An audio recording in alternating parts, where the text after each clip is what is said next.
All right.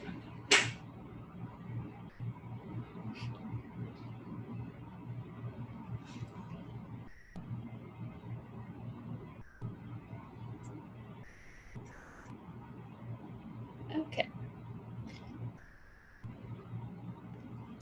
The past few years, we have heard lots of noise and talk about counting steps, keeping track of miles that we walk in a day. What is all this hype about? Why do people continually say that walking is the best medicine?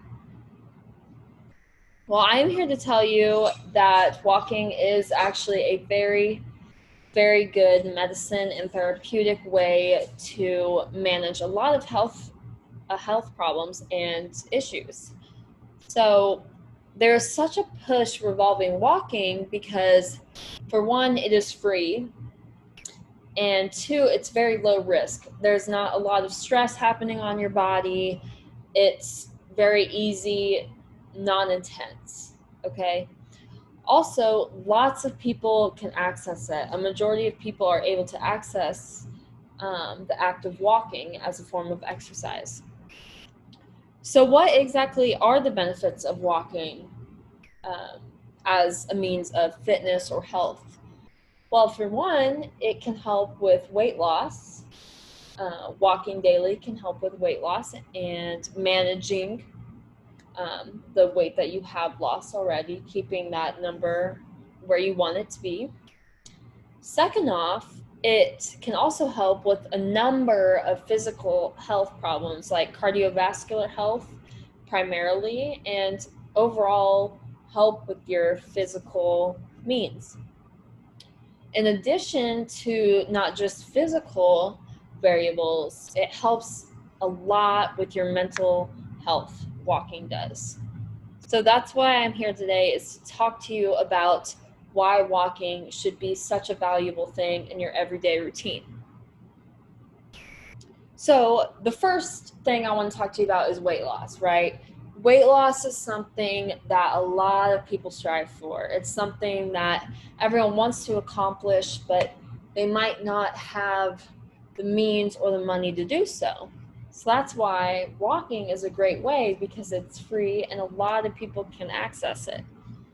So as weight loss goes, most people typically burn 30 to 40 calories per 1,000 steps. So mathematically, this means about 300 to 400 steps per 10,000 steps. Or 300 to 400 calories per 10,000 steps. And 10,000 steps is roughly 5 miles. Now, the CDC says that an hour of moderate exercise, and walking qualifies as moderate exercise, an hour of moderate exercise burns about 280 calories on average. So that's already a big chunk of, that 10,000 steps goal. Now, the CDC also claims that if you exercise 30 minutes a day of walking 5 times a week, that is when you're going to target that weight loss. And 500 calories burned each day equals roughly 1 pound each week. Now, Thomas Hooray, who is a medical doctor and medical director at a bariatric and metabolic health center in California, says that burning roughly 500 calories each day equals about 1 pound a week, as I mentioned before. So walking about 10,000 steps will help you lose that weight each week. Now, a faster pace at a longer period of time really helps secure that idea of the weight loss. And according to the American Heart Association, in order to get that weight loss at a longer period of time, your heart rate needs to be at 50 to 70% of its max heart rate. So, for example, a 20-year-old female, their heart rate should be between about 140 to 160 beats per minute to help target that weight loss range.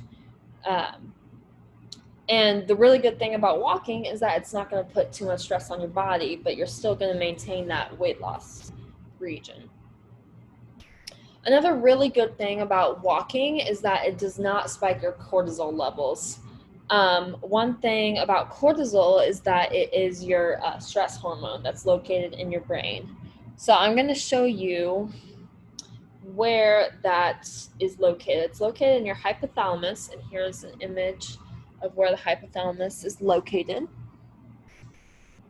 And it is really hard for the body to target fat loss when your body's under so much stress and high intensity, such things. And walking is low intensity, so it's able to target that fat and adipose tissue rather than carbohydrates. And carbohydrates is targeted with high intensity exercise. So the low intensity targets that fat loss, which is great for losing the weight. Now, a nutritional biochemistry study done in Korea had found proof of fat loss by women by walking as a form of exercise. The women were to walk roughly 3 days per week for 50 to 70 minutes for about 12 weeks. And the results showed that on average, women lost 1.5% of their body fat, and they also lost around 1.1 inches to their waist. In addition to the study, the University of Utah had found that for every minute of brisk, moderate exercise walking that the women had done throughout the day, it decreased their risk of obesity by about 5%. So what's in addition to weight loss? What else can walking benefit?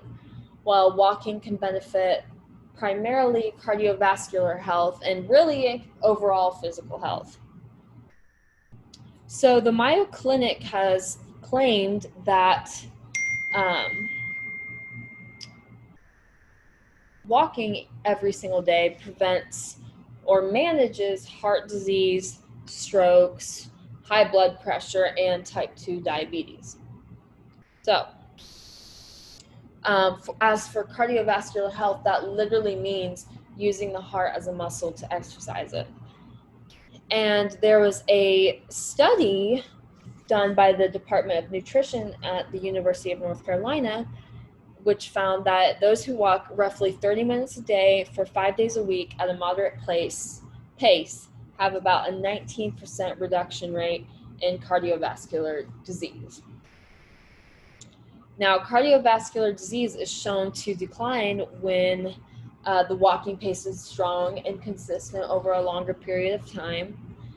And that is associated with both men and women, not just women or not just men. It's both parties. Now, because walking increases your heart rate, it also improves that blood flow and can lower the blood pressure throughout your veins.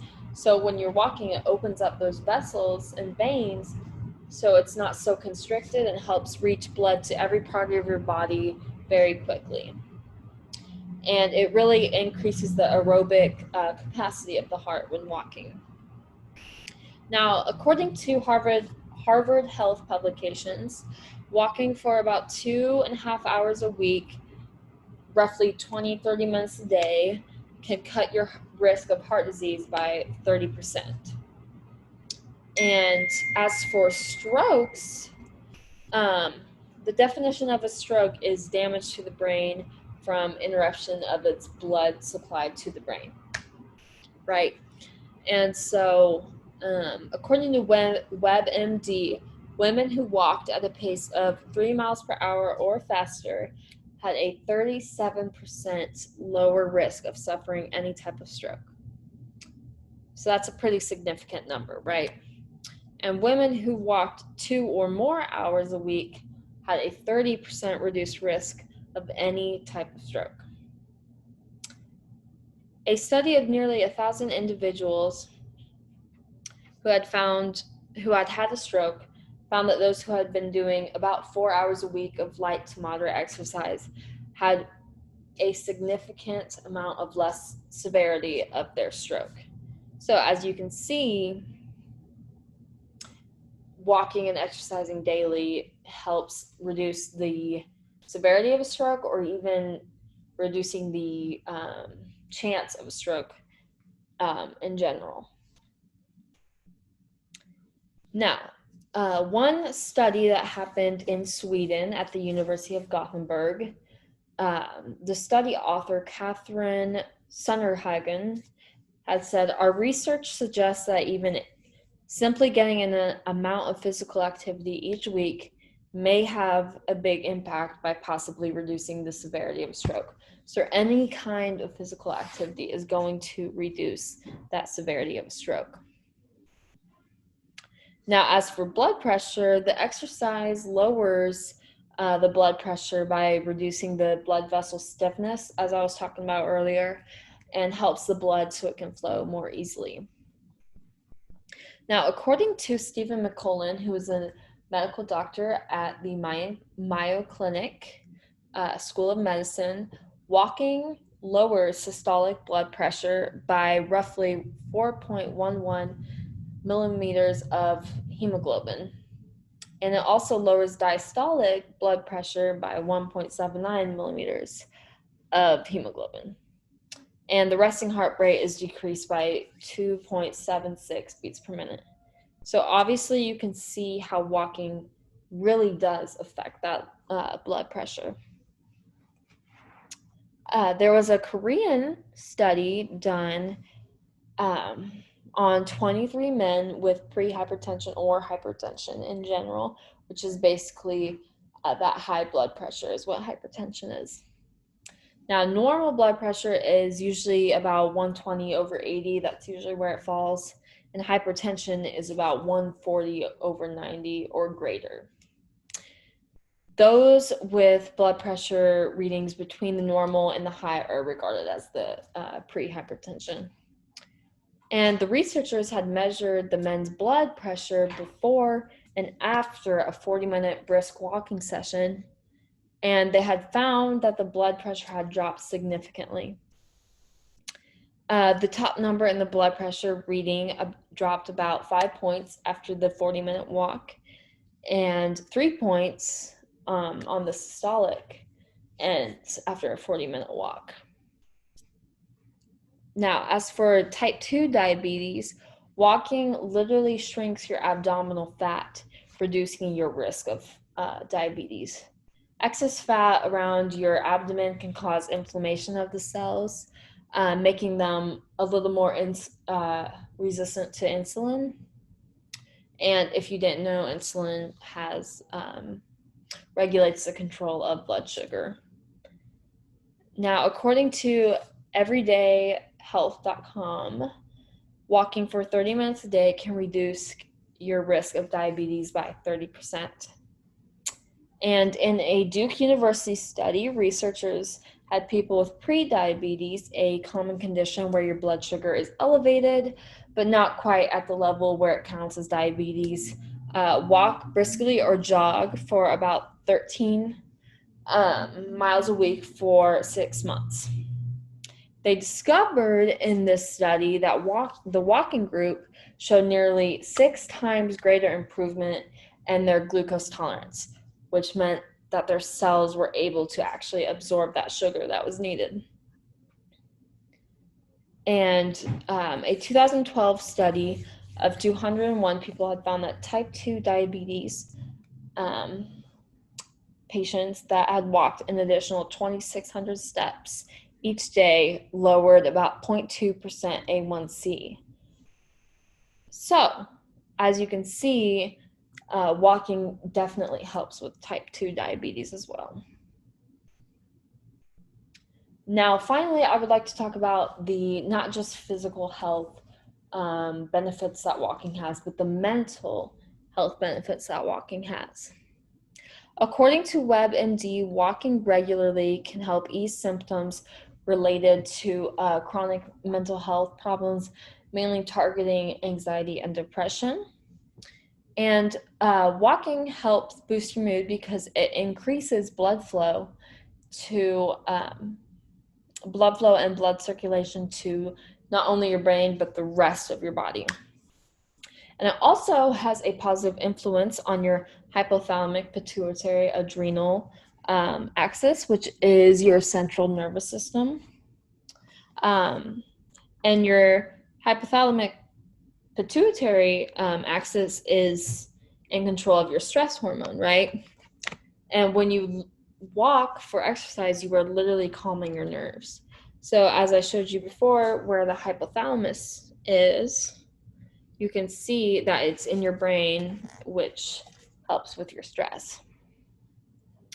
Now, this influence is mediated by the HPA axis in several regions of the brain, which helps with your motivation and your mood,